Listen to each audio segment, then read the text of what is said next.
What's up, everyone? Welcome to Knowledge and Relationships. This is your boy M3. I know it's been a minute, but we've been actually busy doing stuff behind the scenes. But, anyways, I know you guys came here to watch another extravagant interview that's coming up. And so I would like to welcome, our newest guest, Miss Danyielle Gates. Hey, How you doing, sis? How you doing? I'm doing great. How are you? I'm doing pretty good, pleasant. Thank you for allowing us to give you this live talk, and I'm looking forward to getting to know you. Thank you. Thanks for the invite. Hey, anytime. And then, I'll also like to bring up, the man that puts everyone in here together. I like to also bring up Mr. Best in the world. What's going on, family? Let's get it going. You know what I'm saying? Vacation coming soon for the team. But until then, we are going to bring you this dope content. And y'all, I'm telling you, y'all are going to enjoy this, okay? Maybe she may bless us with something, you know what I mean, a cappella, you know what I mean? And definitely, if she don't mind, we're gonna play some of either her IG or her TikToks because I got a few that I've been watching that have been super dope. So we're gonna see. Sister Danyielle, thank you so much. Man, hey, let's get this going. This is gonna be phenomenal. Oh yeah, you're damn right. It's going to be phenomenal indeed. So first, let's go ahead and we're going to just start off with just one question, right? Which is most important. Can you give us a brief overview and background about how you became the Danyielle Gates? So it started off as Danielle Spencer, but I got married and thus the name changed. There's nothing like I don't do the whole different egos when it comes to being a singer. I just stick with my name. I don't know why I just did.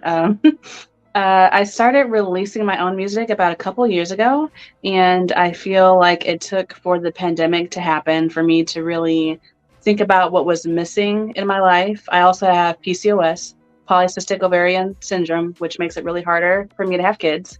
And it comes with like chronic fatigue, depression. So dealing with all of that and just going to work and dealing with that, going to work and dealing with that, I had to find something to pull me out of that cycle. And therefore, I thought about music. My husband helped me get my equipment, and my mom did. And I didn't believe that I can write a song, but then I did and wrote multiple songs, and now I'm here today. Well, first and foremost, thank you for being transparent. Especially like just being open about like your condition, and just positive vibes. You know what I mean? Yeah. But other than that, man,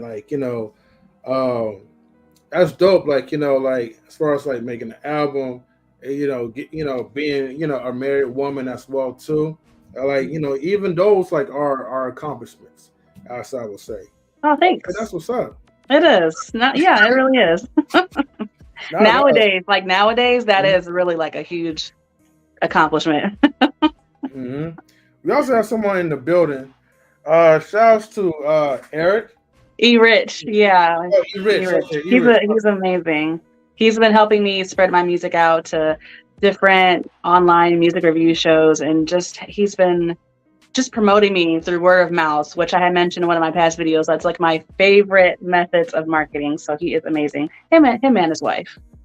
Okay. Well, shouts to E-Rich. Thank you for your comment in knowledge relationships, and definitely, please, E-Rich, if you don't mind, please share the link to anyone who is willing to watch the live stream and to also get to know Danyielle as well too. So, yeah. Excuse me. Okay. Now, I know you mentioned about making an album. So, what inspired you to kind of get into like music? Like, if you don't mind, give me a brief category. Is it singing? Is it poetry in the album? or is it like, I don't know, hip hop, rapping or so? Oh no, definitely no hip hop or rapping, because that's not me. But the common theme, I would say, is Black love and healthy Black relationships, because that's what I'm surrounded by. It's not only about my husband, but I have a lot of Black role models in my family, that are married and that they are happy. And of course, we all have our struggles, but at the end of the day, they put in the work, to have gotten this far, to be married for, that long. And so my music is a huge representation of Black love. And I specifically wanted it to be healthy, because we have a lot of city girl music. We have a lot of, I don't need a person to define me. I just wanted to put more love back out there, because it truly still does exist. And it's not a bad thing to be monogamous, to find the person, to be married, because I feel like it's such a taboo thing nowadays. No, I'm not saying anything negative about city girls, because, sometimes I like to be a little ratchet. I like to listen to their music, like that's okay. But I feel like as an artist, and to stick out and be unique, that I wanted to just take a different route than what it is today. Okay. Well, before I even say anything, let me go ahead and give a shout out to Miss Nebraska. Salute to you, fam. Hey, Miss Nebraska, what's going on, Husker? What's good? She says, like, your skin is flawless. Oh, thanks, God. I'll build on what was just said. Can y'all hear me? Yes. Yeah, bro. Yeah, I think relationships period is taboo for our people. I'm not talking about anybody else, but for our people, because we never chose what kind of relationships we want to do in this country. We were just told how to do relationships. We were told how to be, how to live, where to eat, what to do. We never chose it. So I think that's why we have such a struggle, whether we're single or married. Like, because we are constantly having to define ourselves, or define what we want to do, or now we're able to make choices, whereas before we weren't able to make whatever choice we want. We were put in certain schools, we were put in certain environments, and then in the last 50 or 60 years, now we're able to work in whatever industry we want, to the most part, right? We're able to do certain things. We're able to live in certain neighborhoods. Whereas before, we couldn't do none of that. You know what I mean? We couldn't do none of that stuff. So I think that's a big thing. I don't think that we don't, because everybody, I think no matter who you're from or where you're at, everyone wants to be loved, right? Everybody wants to be loved. Everybody wants to feel that love, but we have to define what love means for us. You know what I mean? And that is the biggest thing that we have to do. So, yeah. Yeah. A person mentioned struggle love, and I think that's really real when it comes to our people. Like, we're used to having to go through so much heartache, because heartache is just Black culture in general, which is unfortunate, but that really is how it is for us. Like, the wave that Black people go through in terms of love is different than other cultures too. So I definitely agree with what she said as well. Yeah, I think that another thing with our issue is that we're trying to follow everything Americanized. We're trying to go by the American standard of love, as far as the African standard of love, or the Hebrew standard of love. Wherever that we're really originated from, we don't really have the true love for another person, because we was taught in a different type of way. Yeah. And of course, eventually, some may adapt into the American love, but most people are still not adapting to it. They're still trying to figure out, what it means to love an individual, to love someone, and just trying to really get into that concept. Which maybe that's why a lot of people, they go from one relationship to the next. It's just something about it. It's just there's something missing with it. So we're trying to implement something that maybe it wasn't meant for us to really implement. Yeah. So there's nothing wrong with self-exploration either, because I feel like sometimes you have to explore to figure out what you do like, and then what you don't like. And then based on that, that's when you make your decision on what kind of person you want to spend the rest of your life with. So in a lot of cases, you do have to explore and see what's the best fit for you. Yeah, most definitely. So let me ask you this though. So the whole inspiration is basically trying to promote like pretty much like black love.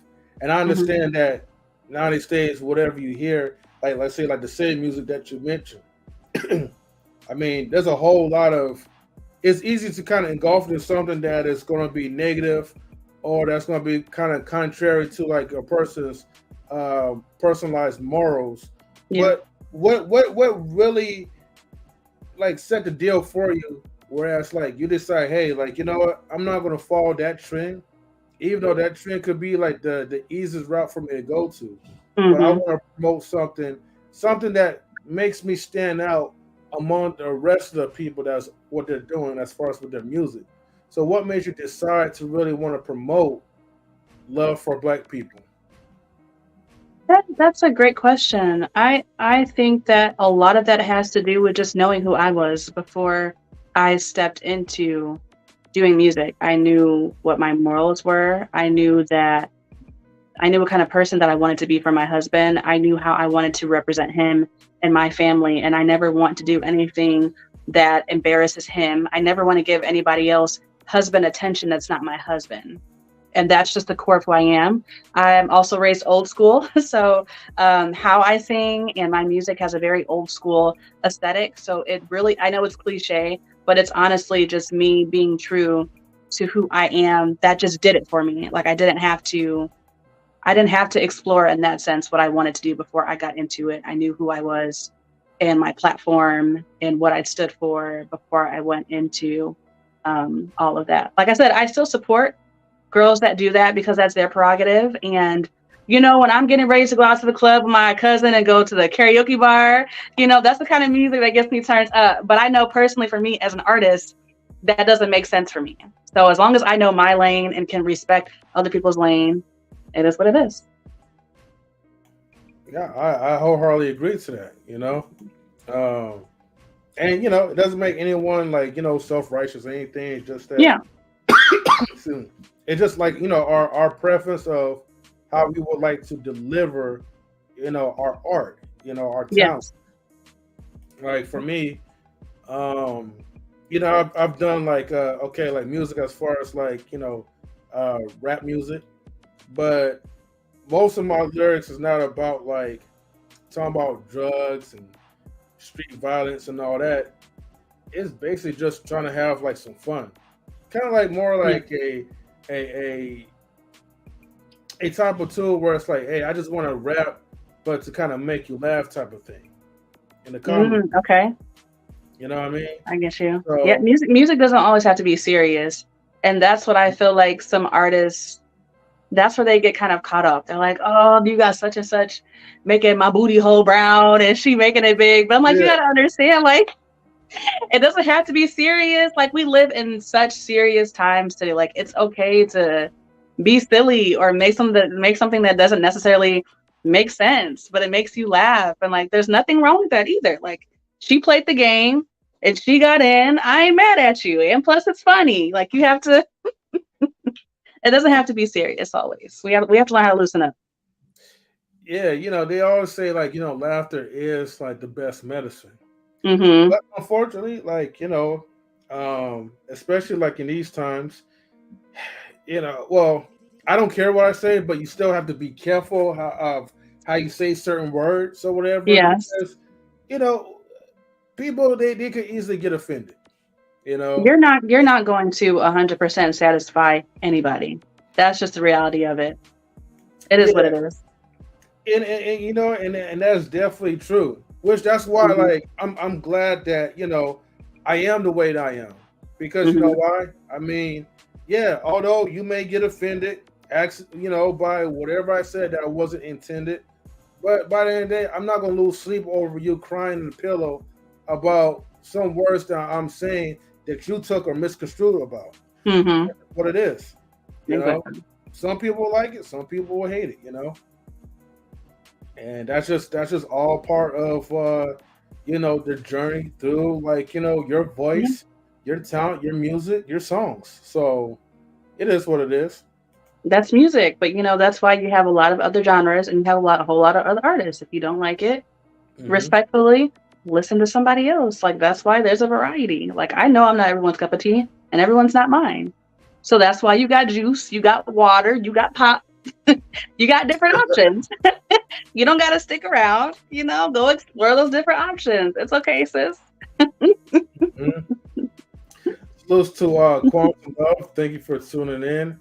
And Diggs, salutes to you as well. So, okay. But all right, cool. So now, in the process of your music, actually, let me ask you this: how many albums have you created so far? I've only made one EP album, and then the rest of my music have just been singles. Okay.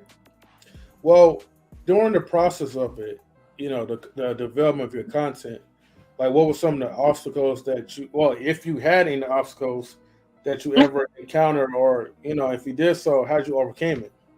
Obstacles as in making my content? Is that what you're asking? Yeah, like sometimes you're in the middle of like trying to write something, or put something to record in the studio, but maybe you might have writer's block, or maybe it's something that you just want to get out, but it's like you couldn't get that feeling until you had a revealing moment, like an epiphany. Yes. Writer's block is a huge one, and I feel like it's the most common one amongst artists. And I had to tell myself that it is okay that I cannot or will not make a song every day.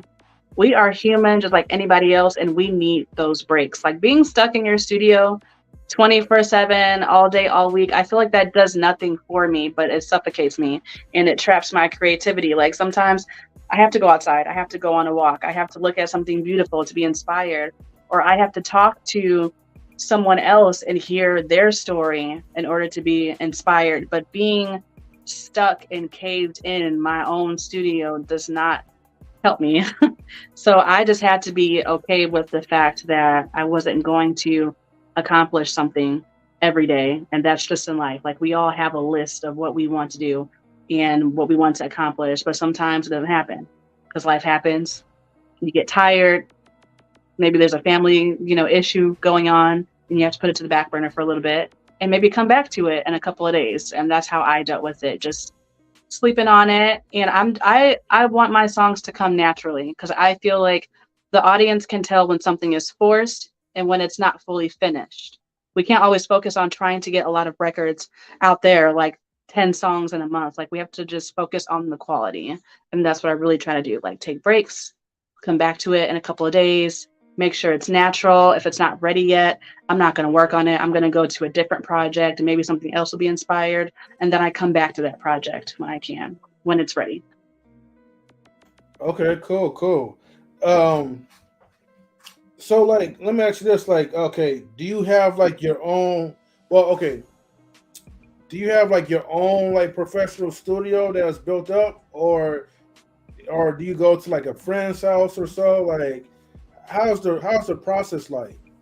Yeah, the process can be either or, because I have friends, I have audio engineers that also have their own studios in their basement, but I am currently in my studio right now. So this is my second bedroom. Okay. And my studio is made out of PCV pipes from Menards and 4 moving blankets.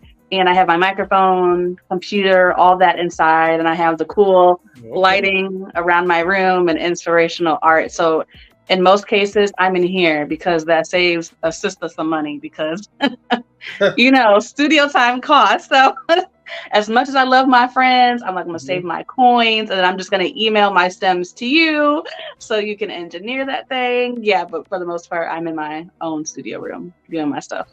Oh, okay. And I'm for sure that, because like you have your own equipment at your house, have you mastered like you know how to do like kind of like the simple stuff like soft engineering, just basically no? Nah.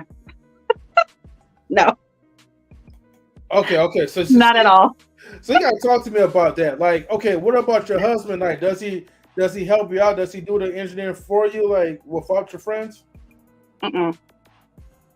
No, that's not that's not his lane. He's a barber, but he shows interest. Mm-hmm. I just feel like we're both not interested. Like I'm only interested in writing and recording it, because if I do too much, it's going to overwhelm me and it's gonna like suck the passion out of it. So I'd rather just focus on writing the music, singing it, and then paying somebody else to process all of it. What I had to learn though was just about what kind of equipment to get, because in the very beginning I was struggling with a lot of static in my recordings and I didn't know how to make it better. But then as time went on, I figured out I had the wrong microphone, you know, the whole dynamic versus condenser. So the condenser microphones I was getting was picking up like everything in the background, you know, the air particles, everything. And then I got a dynamic microphone and it made everything just 100 times better. So it was just like a matter of being knowledgeable, doing more research on how to get cleaner recordings for them to work better with. Yeah. No, that makes sense. Mm-hmm.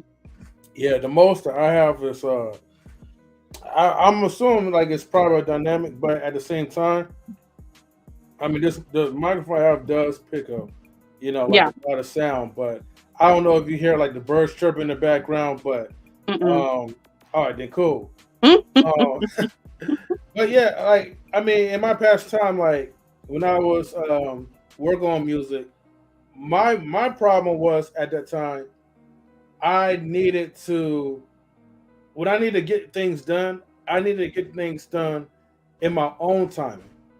Like I didn't have the time to like, you know, write something, then wait for someone else to give me the okay if they had any free time.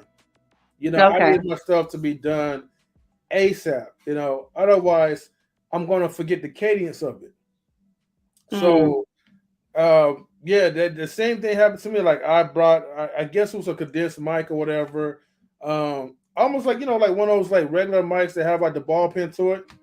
And so I just straight plugged that in. I did my recording, but I was hearing like so much static, so much like fuzz to it. I was like, dang, like how can I get my voice to sound crispier? Yeah. And I had to do research, like, you know, of like what or ask people like what mic to get. I had to get converter boxes too to make sure like the sound quality was good, but more so I had to learn how to, you know, engineer music. So that's when I started doing like software engineering, and I started adding like, you know, my voice in different parts and clips to it to make it sound good.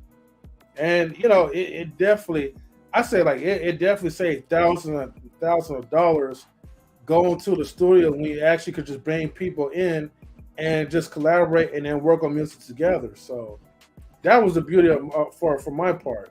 Very true. It saves a lot of money, but I also feel like it's helpful to have other ears hear your music, because if you're doing that, I feel like so often, sometimes you may have a hard time listening for those like little trouble areas because your ears need a break. So that's where that can come into play too, having somebody else work on that when you're listening to your own self like 24/7 and you can't quite like get it right and you need another pair of ears, another set of eyes to go over everything. But and that was the benefit of the friends that I did have, because, well, here's the thing, the troublesome part was at the time everything always had to be uploaded into like a CD disc. So I had to, you know, if you mess up one little bit, you gotta edit. Everything. Yeah. So I was like, yo, friend, you know, like, here, check this out. Play in your car. How does it sound in the car? Because what it sounds like in here is going to be totally different than the output when you play with speakers. So yeah, every little detail, every little sound ad lib was definitely important in my book. Oh yeah, I feel like, and also in terms of, you know, the pricing of sending things over to audio engineers, it really just depends on your relationship with the engineer / producer. You know, if they do both, like if you have a really good relationship and they believe in you and, you know, and they want to help you out, then that's where I feel like you guys can discuss, you know, money, how much per beat, because I feel like that That's the strongest part about music, is really the relationships that you build. And in my opinion, I feel like credit matters more than money, if that makes sense. Like, to have your name on somebody who's like already out there, or who's great, who's doing good things for themselves, will make a more of a lasting impact, than money. But that's just my opinion when it comes to music. Credit. No, I understand. Mm-hmm. So like, now, okay, as far as like marketing, like getting yourself out there, okay. So what's the steps of like using social media as a tool to like, bring your music to attention to other people? Like, You know what? To be honest, I'm still learning the steps. I mean, I know the basics for you to have your own provider like DistroKid, for you to distribute your music. Content is a given, for social media, but there's also people that don't do it. There's several marketing campaigns out there, and a lot of different people that'll try to sell themselves to you. So it's just the matter of doing your own research and budgeting, and then you have to figure out what makes sense for you and your financial situation. And currently, that's what I'm going through, is transitioning from a job that I've been at for 4 years and stepping into another job that pays way more, so that I would have more money to put more and better marketing behind my music.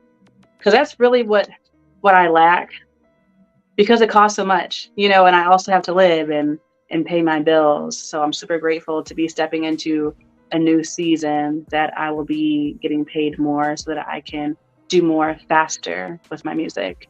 And I think I want to take a better look at ads in terms of marketing, doing more ads for longer. Okay. Yeah. And then so my other question is that like with music, just music itself, like where do you go to get your music from? Are you talking about my beats? Mm-hmm. So usually I go to SFR Beats, and they have a variety versus BeatStars. I feel like BeatStars have a lot of beats for rappers. I feel like they're really focused on the rappers, but SFR Beats, and it stands for So For Real Beats. I've gotten a lot of different ones. Commercial, they have neo soul, they have funk, they have 2000s R&B type beats. So they have like a huge variety. But I have also reached out to different producers that are currently helping me in creating customized beats for me. Wow. Okay. And so when you get the beats from the site, Mm-hmm. do you pay for it, like, or is it like free to like download, like for like demo purposes, or like how does that go? I definitely pay for it. You have a leasing option, and then you also have an option to own the song exclusively. So there's a lot of different options that you can do on the site. Okay. Now most of the songs, right? Is it like already paid like exclusively, or is just like for the lease for now? Most of my songs were released like when I was beginning, because I didn't really know what I wanted to do with music. Mm-hmm. So, I paid the $30 to $50 for, let's say, the WAV file version of the song. But now I'm more so focused on owning it exclusively, because my dream is to have my music played on TV, and it's easier when you own the beat. So therefore you don't have to go through third parties to get your songs, on commercials, movies, all that stuff. So really working on trying to get my own stuff. Got you. Let me take a moment to give shout outs to I see them. Games Dragons TV. So salute to you, Lord. Thank you for tuning in. Oh, come on, Sound Bits. And then we also have Cyril Hell Speaks in the building. So salute to you, my brother. Thank you for tuning in as well. Salute. Thank you, everybody. Please make sure you guys get the likes up as well. Salute to Lola and salute to Sir Hell. What's going on? Yeah. But okay. I mean that's good to know because as you was talking, I just type into the website, play like a little sample. I was like, okay, the instrumental sounds pretty dope. Mm-hmm. So, and right now at the moment, because see, like I haven't really written anything in a long time, like for years. Okay, but shout outs to Real the Gypsy because she kind of brought me out of my little retirement stage or whatever with music. So I'm going to slowly try to get back into like creative writing again. Okay. I'm gonna start trying to work on something, but yeah, for the time being, I'm gonna definitely check like the beats out and just maybe download a couple, just to just to have something for fun, for the time being, and then maybe as time goes on, save up some money or whatever. If I decide to kind of get serious with it, then I could kind of check back and try to purchase something. Yeah. Or whatever. But I know they're not cheap, so that's the only thing. Well, you know what? I think they're affordable. Okay. I think they're affordable, and then like a cool option that they have too is that if you want to buy a beat, you can rent it until you're able to afford it. So let's say a beat is like $256. You can rent out that beat today for like 20 something bucks, and every month it'll be $20, and that means it's not available to anybody else until you're able to put down the whole $256 for the beat. Oh. Okay. Yeah, so that's an option too. Okay, that's good to know that. Yeah. Because I'm thinking like either you lease it or you just pay for it. So okay, I'll definitely take note of that. So thanks. You're welcome. Yeah. All right. Cool. So then, all right. Now my next question is that have you ever done any collaborations in your music journey? And I'll start with that part. Have you ever collaborated with anyone, or is it just straight solo, just you by yourself? I've collaborated with a few, very few, not too many. Okay. And not too many. I'm very selective. Okay. No, it's selective. Yeah. I'm very selective, and I would say intentional, and that ties back into my platform and what I stand for and what I won't do with certain collaborations, and also because I feel like a lot of people would say like, hey, I want to collaborate, but then they never expand on that, like they never come back because they're not ready. So I don't take it personal. It's just good to know like, hey, you're great, like I want to work with you someday, but we're not always ready, at that moment. So that's another thing as well. Any collabs with any YouTube content? I have not. No, I have not. That would be pretty cool to do. I would like to explore that with YouTube content creators. Well, definitely stick around after the show then, Danyielle. We could definitely have a conversation about that. But Mr. Nebraska, that was definitely a good question about collaborating with YouTube content creators, because we have some talent around here. It's just that it's just bridging the people in together so we could be on one accord. Yeah. And so all right. So then my other question is that okay, with with social media or anything like that, right? How do you balance your personal life as opposed to your life of music? Okay, let me think about that for a second. How do I balance my personal life from my music? I think it's all about prioritizing. Yeah. Which I'm still learning a bit about too, because I'm actually hooked up with the life coach and working on prioritizing my time so that everything is more effective. Honestly, I do have quite a bit of time because my husband's a barber and he makes it home around sometimes like 7:30, 8:30. So from the time I get home, which would be around like 4 o'clock to 8:30, I have that window to be creative or to do other things. On the weekends is when I tend to record my music. But I'm a pretty random person as well. So like when it comes to my content, and I could be like laying in the bed watching Lizzie McGuire or something. I'm like, oh, I just thought about something. Let me record this really quick. I mean, so sometimes there isn't even always a schedule. Like I do it when it pops up before it leaves my mind, and then I just go back to doing whatever I'm doing. Okay. Yeah. All right. Hey, good answer. I like that. Now, I know we had a discussion, like, behind the scenes, because you were showing me a piece that your mother had created for you.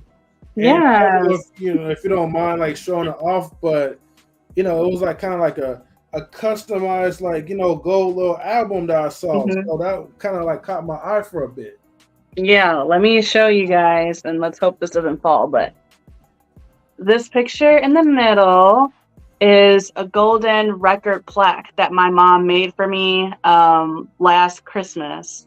And she still has records, so she took one of hers and she spray painted it gold. And she took my picture from my Melanin Lisa EP album and posted it. And it looks extra professional because she believes that it'll be real one day. That's the hope. Shout out to my mom. Yeah, shout out to moms, like, for putting that into manifestation, because yes, as long as like you putting like the work into it, like it's going to pay off. That's why I believe in it. Yeah. No matter how many times like a person will fail, as long as you continue to try to work on that dream and make it into reality, it's going to come. So thank you. That's what I'm trying to do. That's what I'm really trying to do. And I'm working through a lot of fear right now, transitioning and letting go of what felt comfortable, to take more risks and to put more behind my music. So it's just, I'm going through a stage where I'm like, I'm a little fearful, but at the same time, I'm ready to put my full effort behind this and to see what comes of it. Right. Let's see, Miss Brasser's creative runs in the family. It does run in the family. Which we all have parents like that. On the sidebar, like, even if I was like in your space right now, and let's say like I actually had like a real gold album, you know what I mean? And it's looking just like that. Yes. I will honestly, seriously hold value into the one that my mother would create for me, as opposed to the actual one. It just, I don't know, that's just where my thoughts are, because it definitely took a lot of love and care into it. So definitely cherish like the parents that actually love you. Amen. Amen. Yeah. So let me see where we're at. So anyways, before we begin, do you have any questions, any thoughts that come into your mind? Yeah, how did you guys come up with the name Intellectual SoapBox? How did that happen? Oh, actually, that's on another podcast from Mr. Best in World Stream, but I'll let Mr. Best in World Stream on that part. If he's still here. Yes, I'm here. I'm here. Did you reference the talent show? I was wondering, how did you guys come up with the Intellectual SoapBox name? Oh, okay. So that was, wow. I was trying to just come up with something that represented just overall branding. I didn't want it to be where it represented who I was. I wanted it to be a channel that was crafted for anybody who wanted to be creative. And who wanted to be creative, but also who did it in a way where they were using their intellect and their mind as well as their heart. So, and then, when we speak in these spaces, we are speaking on the soapbox, you know what I mean? In slang terms, we can get on the tangent and we can say different things. So it's like, let our soapbox be intellectual and let it actually have meaning, you know what I mean? Let it speak to somebody. So, yeah. Are you the founder of the Intellectual SoapBox? I would say. I mean, the founder, the CEO. I don't like those terminologies. I feel like I'm someone who helped to build something, along with M3, along with the great QueBee Jones, along with Game of Dragons, aka Miss Oshun, along with Savagely Humble, now Dremo, Lady E, Cookie, Mr. Bryant. So there's a lot of people who contributed to it. I'm just a person that just made the logo and made the channel. You know what I mean? But I won't call myself a CEO or anything of that nature. You know what I mean? Because I feel like that'll be something where it's like it's just actually just me, and it's not just me. Yeah. It's a group of us, and that's why. And of course, when you first come up with names for channels, you may think of like yourself, right? That's just theoretically what we'll think about. Mm-hmm. And then I was like, this ain't. I don't want the channel to be about me. I want it to be about a movement. So, I wasn't called like the best channel in the world or whatever, but I was like, nah, let me change my stance and my rhetoric. So I was like, let me just call it Intellectual SoapBox so it can actually, be a part of a movement. So yeah.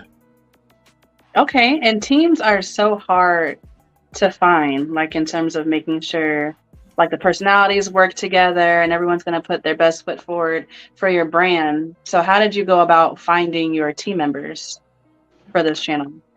I would say for both of our channels, I would say it's just having an understanding that when you're coming up with something, or even if you like, let's say you're watching a movie and you're watching like you're watching, Fast and Furious, or you're watching it was a movie, and it was Sylvester Stallone, Jet Li, and a bunch of them, and they were like a whole league. What was the name of that movie? The Expendables. Yeah.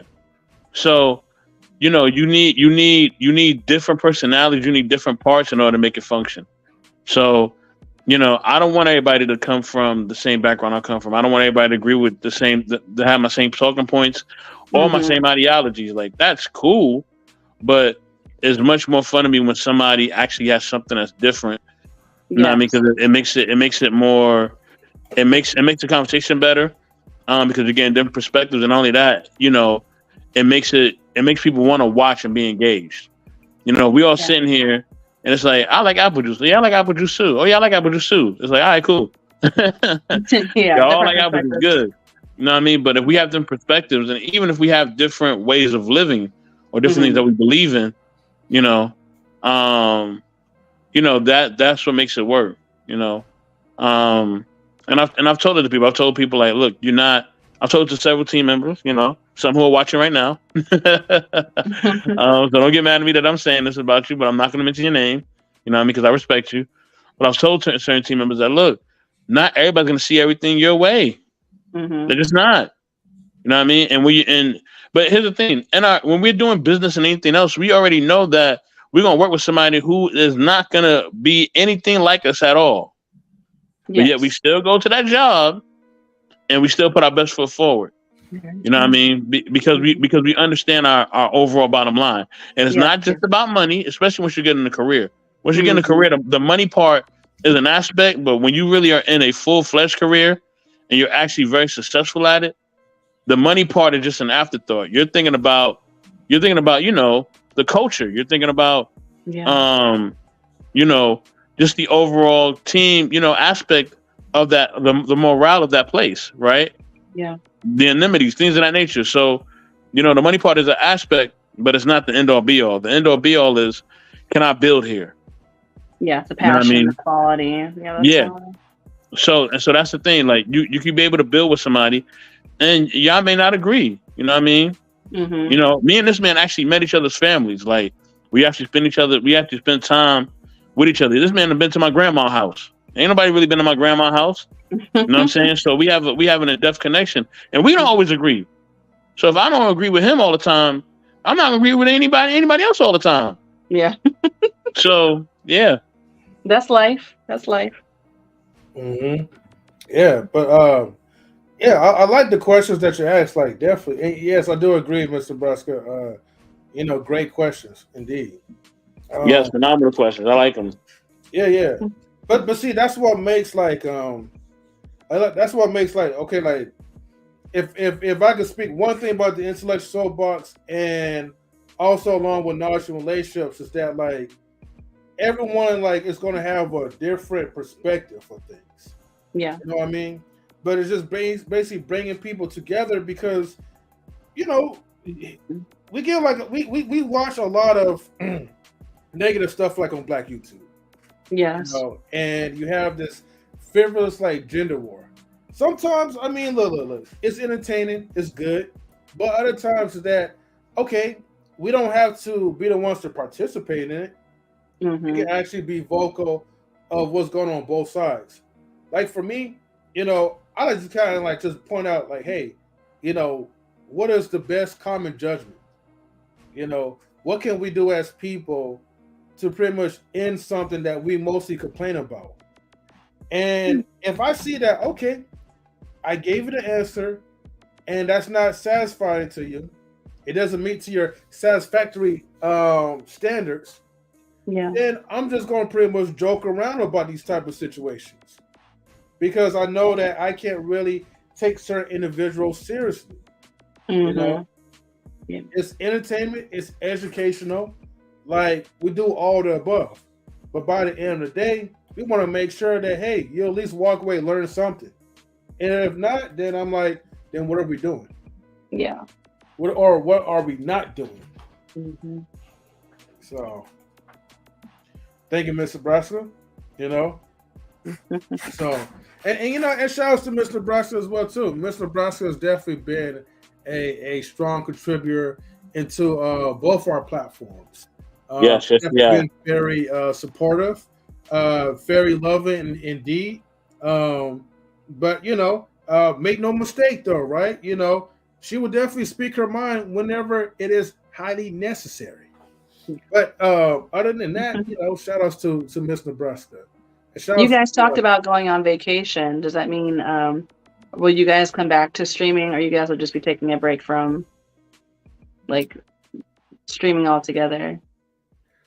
Well, I know for me, I mean, I don't know about Mr. Best, but I know for me, like, you know, I want to just take a break from the knowledge and relationship side of streaming. I'm just going to be gone for like a couple of days.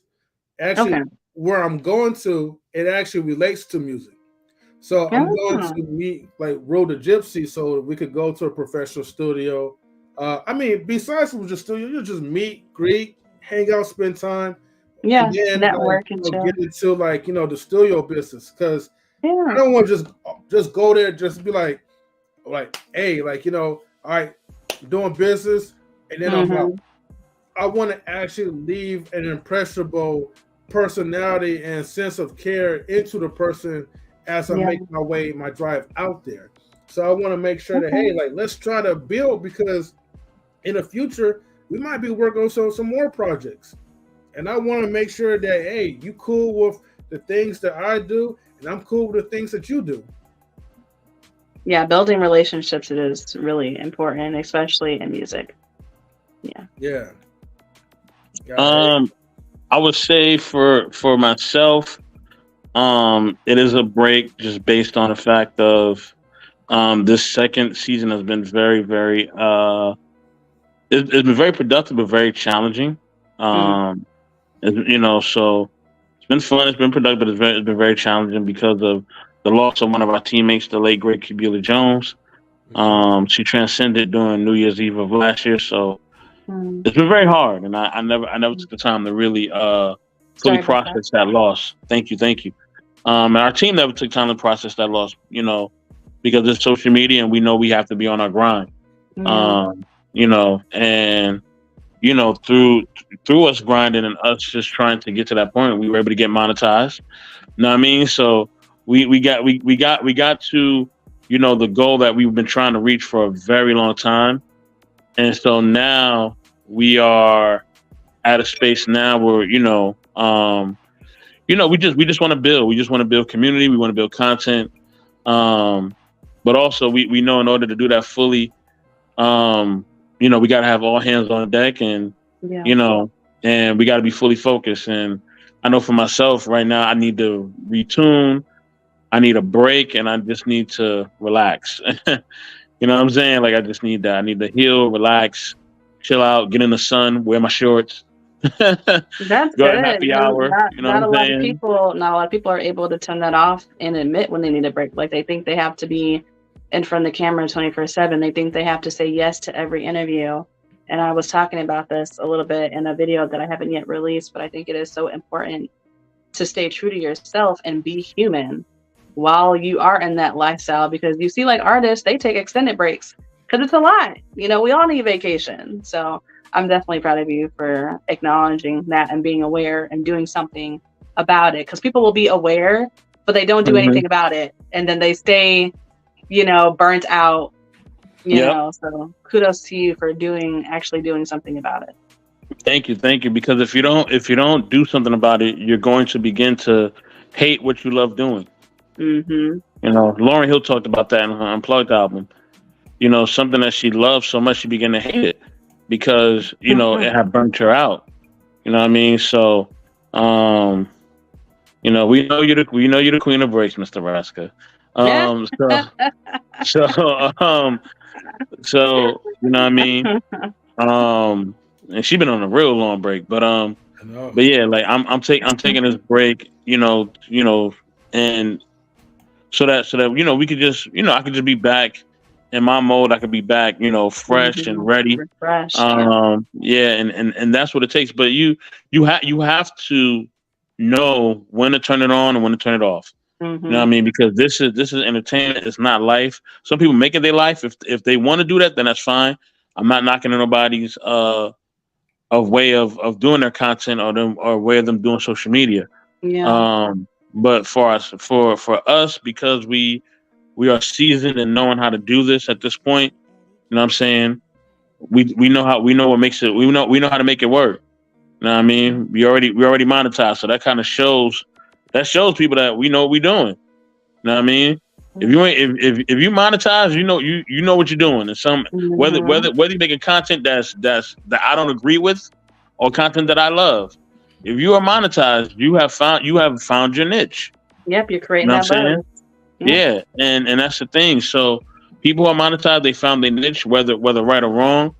And you know, even though I don't support all content, I understand that that's one of the check marks, right? As an artist, you know, one of your check marks is to, you know what I mean, get recognized for your art.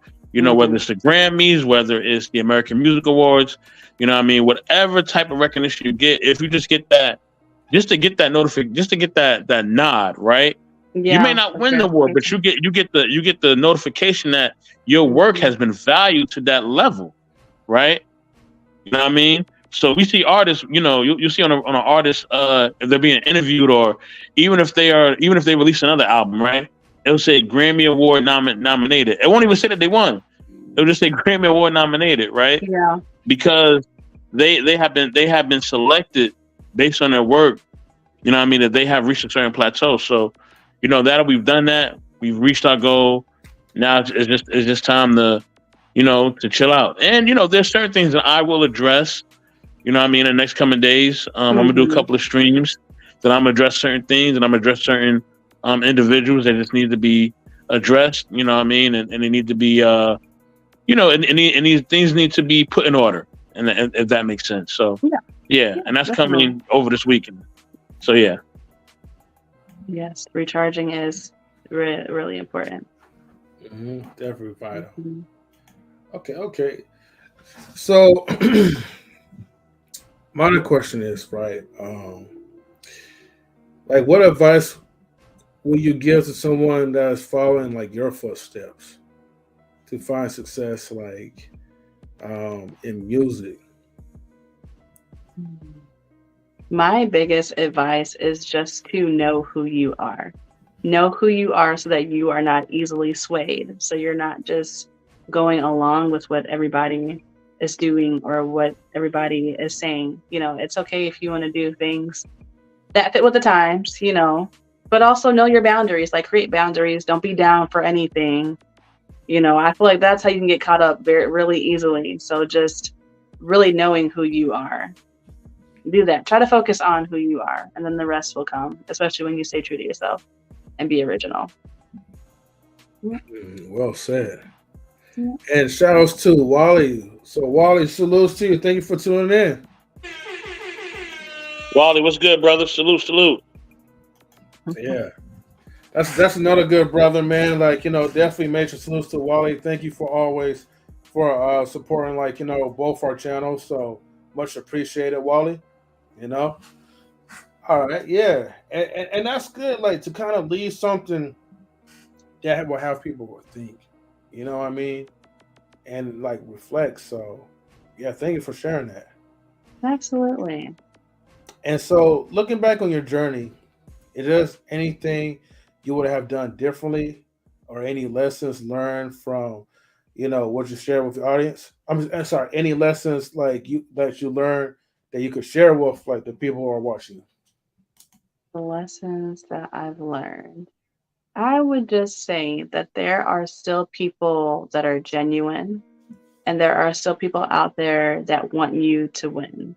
Because I say this because it's such a huge trend for artists in particular to say that they got it out the mud Mm-hmm. by themselves, team trusts no one.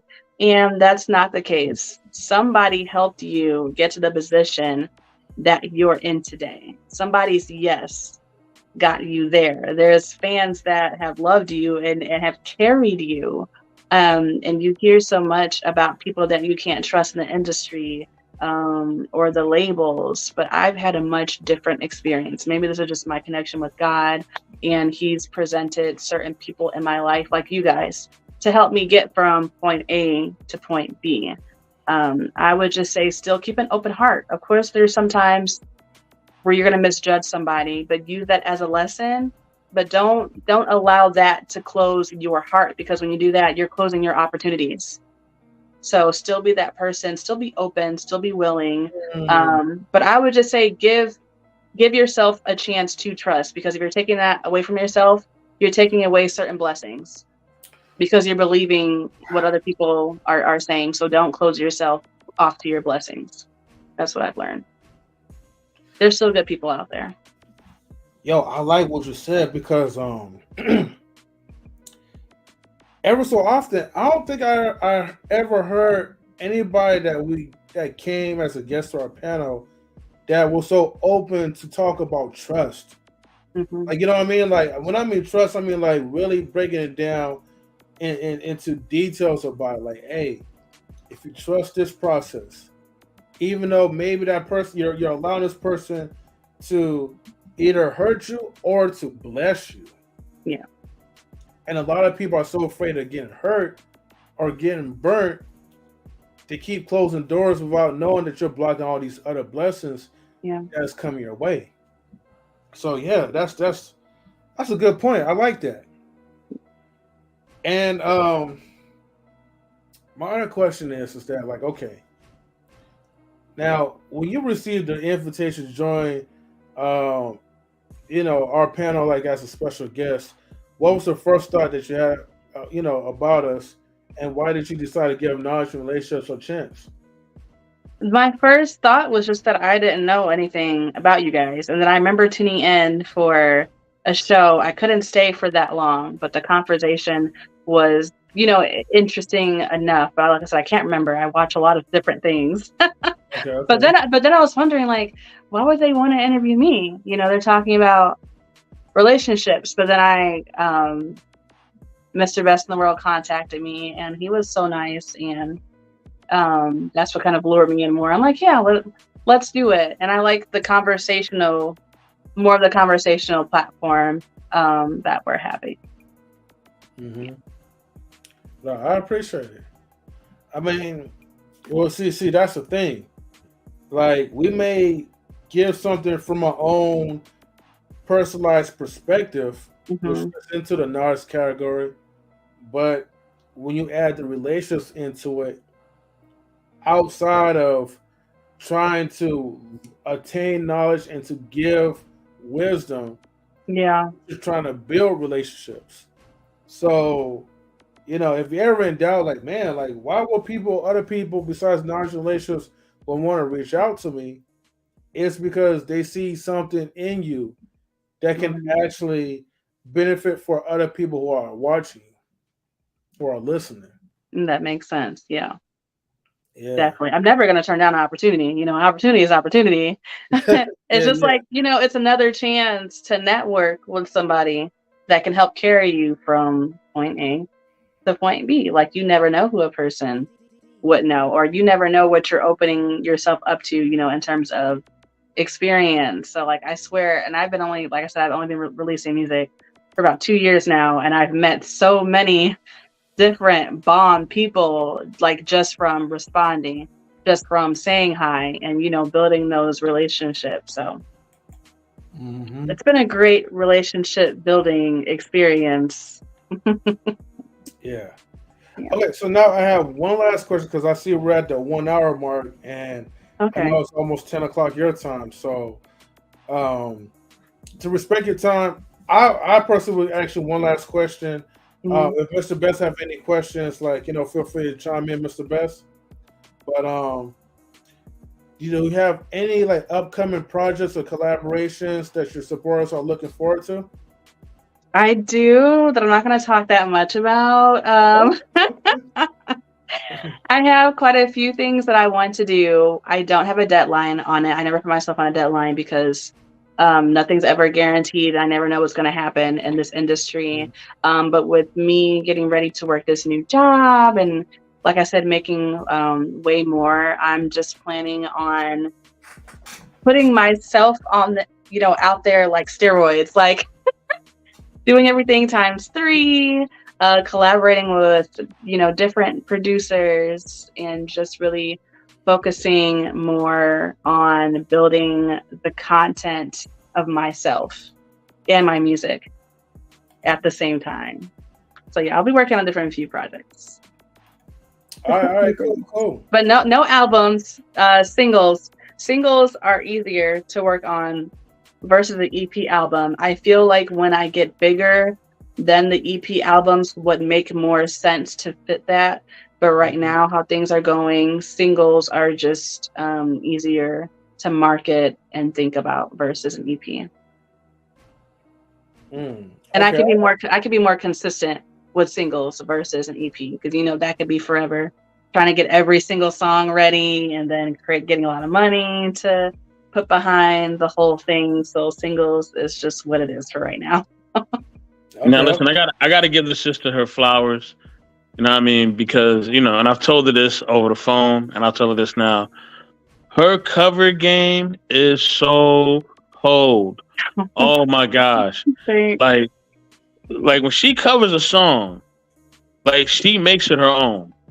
You know, and that is okay. Look, if y'all don't understand music, or y'all don't know music, or you've never sung in a choir, or you've never done any of that, when you're trying to cover somebody's song, it's an amount of difficulty that's unreal. Like, people not really understanding that. Like, number one, you have to sing the song somewhat like somebody else, but singing in your style. So you got to follow the rhythm and pattern of a song that you didn't even write. It's not written for you, and you got to make it your own. That is so hard to do, and she does it seamlessly. It's no pressure for her. You can tell her to sing any song. You can tell her to sing a Donna Summer song. She's gonna make it her own. You can tell her to sing a Whitney Houston song. She's gonna make it her own. You could tell her to sing a song that men wrote. She's done several Coldplay songs and made it her own easily. Not even a challenge. You know, like, and I've told you this, family, like, your coverage game is phenomenal.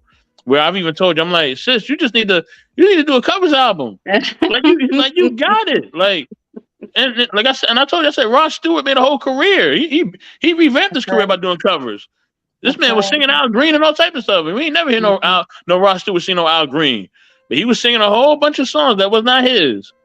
And he made it his own, and people loved it. I think he had like 3 volumes of that cover stuff. Oh wow, I mean? 3 volumes. Yeah, he has a few covers albums. Look it up. It's more than one. I know that for a fact. It's more than one. So but yeah, sis, and can you explain to people, because I'm explaining it somewhat, but can you explain to people just the process of covering somebody's song, and how, you know, the beauty of it, but also the difficulty of it as well? You know what? It's always going to be a challenge, because of course the original is the best. So it's either like you float or you fail. It is a lot of pressure. You know, it's like trying to cover a Michael Jackson song, and you're like, oh shit, how do you compare to the king?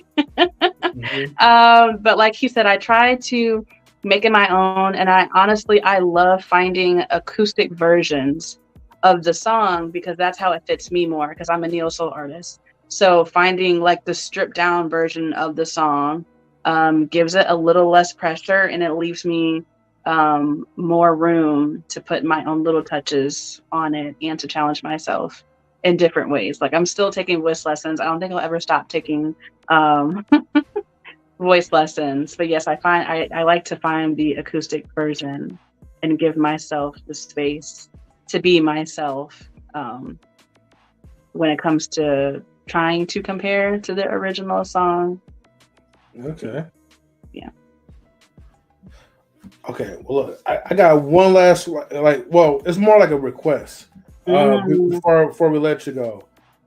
Are you comfortable, just acapella style? If you could just give us like a little teaser of your voice, for people who's watching. I can try when those. She's definitely comfortable. I done told you her cover game is cold. If her cover game cold, that's easy work. She can do that. I'm telling you. You know what? Remembering lyrics is not my best quality, but that's why I'm like team karaoke. Let's see. Maybe I could try this on my own. You fill me up when I'm running on empty, babe. I never thought that someone could love me like that. You make me sure every time that I doubt me, babe. I never thought that someone could love me like that. That's my song called Like That. So there's that. Wow. Look, I'm telling you, if y'all think that's tough, I'm telling you, yo, go to the IG, go to the TikTok. That's all I'm gonna say. Go to the IG and the TikTok, and y'all and listen, y'all gonna be blown away. You're gonna be blown away. Thank you. You're welcome. You're welcome. Mm-hmm. Yeah. So Danyielle, if you don't mind, give us like a shameless plug. Go ahead. Feel free to plug in like your IG, your Instagram. Wait, I got one last question. To salute the sign. Okay. Who is your Mount Rushmore of artists? Sade. All genres. Sade? But your top four.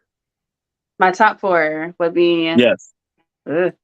Sade, India Irene, Lauryn Hill, and I would put Jill Scott in there. Okay.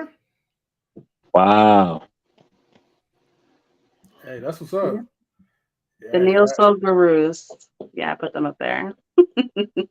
We know somebody that's really heavily into the Neo Soul as well too. So okay, yep. I like your selection. Yeah. Hold on. I got one more because I'm only doing this because I'm a fan. All right. Favorite Sade song. Okay. And I'll share mine first. Right. Mine's to me is Colors of Love. Right? No, it's not Colors of Love. What's it called? Kiss of Life. I'm sorry. Kiss of Life. Yeah. I'm thinking of Colors of Love because that's my favorite. That's my favorite part of the song. Where she said, "Look in the sky, it's the color of love." That's my favorite part of the song. But you know what I mean? It just get me thinking. But Kiss of Life is number one for me. But yeah, go ahead, family. What's your favorite Sade? You think I'll leave your side, baby? You know me better than that. You think I'll leave you down when you're down on your knees? I wouldn't do that. By Your Side. That is my number one favorite song. It was my wedding song. Yeah. Wow. Yeah. I knew ever since I was younger that By Your Side was going to be my wedding song. Yeah. By Your Side. That song just touches my soul. The lyrics, her voice, the video, it's just everything. I absolutely love that song. I think it's like one of the most beautiful love songs ever. I would definitely say By Your Side as well too, but I'm not gonna lie. I love Sade's music. I haven't been listening to it as heavily like back in those times, but whenever I used to hear like on the radio, I'm like, wow, okay, like man, this woman, she has vocals like for real. Like you could literally, and that's not saying no disrespect, but you could literally like fall asleep to someone's beautiful harmony. Oh yeah, so mellow. And she's gorgeous. Her songwriting. I think she is a great representation of singers who are lower tone. Because today it's like you have to do all these crazy things, to get attention. But then you have these beautiful singers like Toni Braxton. And then you have Sade, the girls that are low, but they can still bring it, So I think she's a good representation too, that you don't have to always sing these crazy high notes in order to make a beautiful song. Yeah, I got throw Is It a Crime out there, and I got to throw Smooth Operator out there as well. Got to throw those two out there. Is It a Crime? That one makes you think. You know what I mean? That one be making you think. You know what I mean? But that's my jam. I would say also an artist that's similar to them, but she does a different genre, but she's very smooth.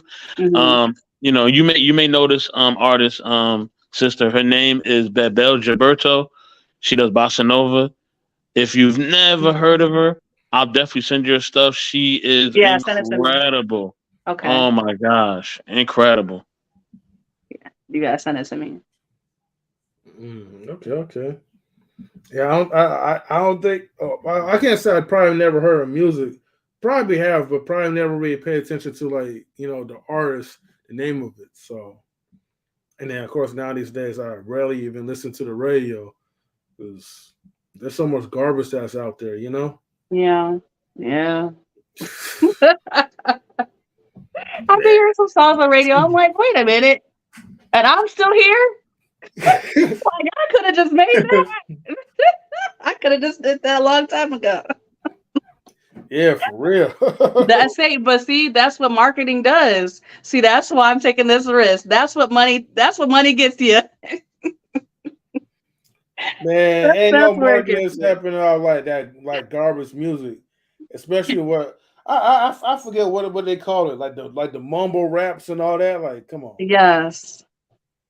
I told my husband this the other day. I was like, when people make songs that make sense, they're like, no, we can't let that go big. It makes too much sense. Like, no, that's not gonna go mainstream. It makes too much sense. Yeah, definitely. That's how I feel like it is today. Yeah, it gotta be something that, oh man, like brain dead or something, Yeah, yeah.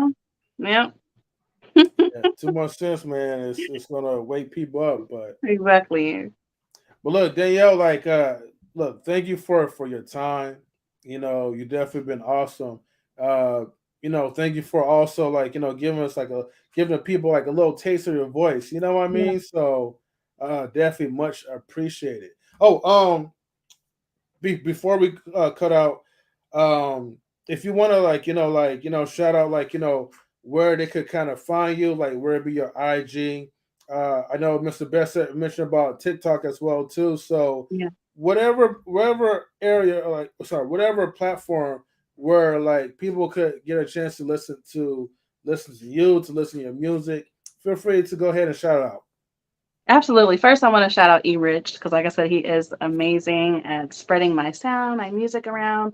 I love him and his wife, Brittany. Shout out to my family. And, of course, I can't forget God, my friends, coworkers, just everybody who believes in me, even on days that I don't believe in myself. That is truly and honestly so appreciated. But if you wanted to listen and watch more of me, you can find me at Danyielle Gates. That's DanyielleGates. And it's the same across all platforms. Danyielle Gates. I'm on Spotify, Apple Music. I'm on TikTok Reels, Instagram Reels, Facebook Reels, everywhere. My stuff is everywhere. But yes, you can follow me at Danyielle Gates. All right. Okay, so I'm glad that you have it on. Yeah, I'm glad that you have it on Apple Music, so that way I could definitely plug into my iTunes. I don't have Spotify no more, but yes, definitely for sure. Cool. I'll definitely check your music out. Thank you. I And appreciate family, that. stick around to after the end of the show. We'll just discuss some business stuff with you real quick, and yeah, it won't be long. It'll be like a 5-minute conversation. Okay. Okay. Well, with that being said, everyone, thank you everybody for tuning in to Knowledge and Relationships live talk. If you guys missed like a good portion of it, definitely please check it out at the check out the replay, and definitely please make sure you guys get the likes up. If you're new, continue to subscribe, but most importantly, support our guest Miss Danyielle Gates and check out her music on Spotify and Apple as well too. I think it's called Apple Play or Apple Music. Mm-hmm. So definitely check her out, and please follow her on her IG and other social media platforms. So with that being said, thank you very much. We are signing out. Later, everyone. Thank you, Danyielle, and stick You're around. So welcome. No problem. You're welcome as well too. So salute, sister, salute. All right, later, everybody. We're out.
Knowledge and relationships.